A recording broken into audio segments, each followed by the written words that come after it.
Hello, and welcome to today's episode of the 20th Century Talk Show. As always, I'm your host, David Rice. Today's guest is Patrick Fitzpatrick, talking about his ancestors' involvement in the Irish Rebellion.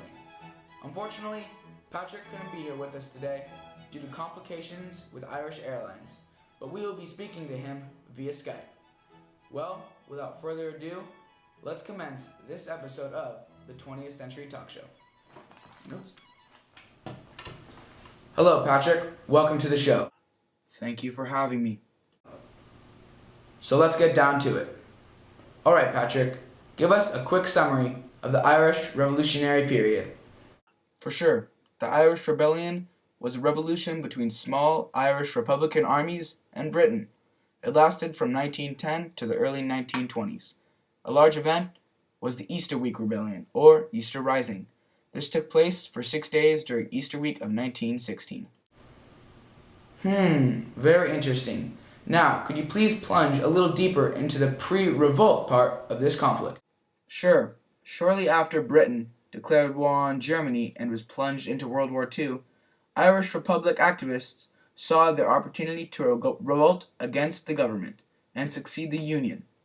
On September 5th, 1914, members of the Irish Republican Brotherhood, or the IRB, met to discuss a revolt against Britain before the war was over. The small militia was hoping Germany would involve themselves, favoring Ireland.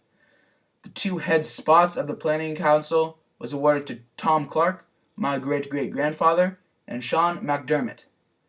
A few other small revolution groups eventually joined the IRB and decided to stage a revolt on Easter week of the following year. Thank you. Now, let's get into the conflict itself. What happened in the week of and the weeks leading up to the rebellion? Sure thing, Dave. On April 14th, 1916, the revolutionaries held parades and maneuvers to throw the British Parliament off the scent of a revolt. Things got complicated in the weeks between April 5th and Easter, so on April 24th, the revolutionaries made their move. Here we go, folks. Hold on to your seats.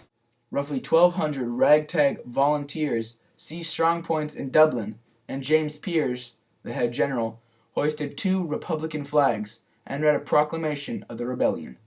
Elsewhere, more rebels seized hospitals, factories, and large businesses. Although it was lightly guarded, rebels under Sean Connolly failed to take Dublin Castle, the centre of British rule in Ireland. The rebels seized the town hall and adjacent buildings, but once again failed to take Trinity College, located in the heart of the city. Go on. As they had planned, the British were completely unprepared for the rebellion, and on the first day it was chaos, and they were completely uncoordinated. Only a handful of civilians, police, and soldiers were killed during the first day of Easter Rising. And what happened the other 5 days? From Tuesday to Saturday, Britain attempted to put a damper on the rebellion. The British's first attempt was to protect Dublin Castle and isolate Liberty Hall. However, the Britain commander was uneasy since he didn't know what he was up against, and he only had 1,300 troops in the city. The rebels failed to take either of Dublin's main train stations or any of its ports. Due to this, reinforcements could be brought in for British efforts. The rebels' 4 main points, the GPO, the Four Courts, Jacob's Biscuit Factory, and Boland's Mill, saw little combat.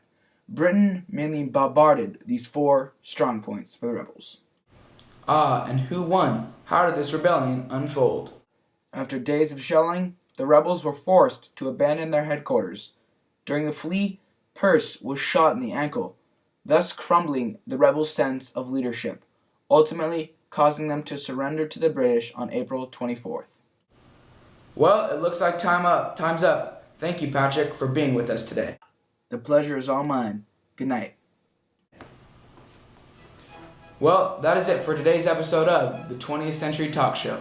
As always, I'm your host, David Rice, wishing you all a good evening.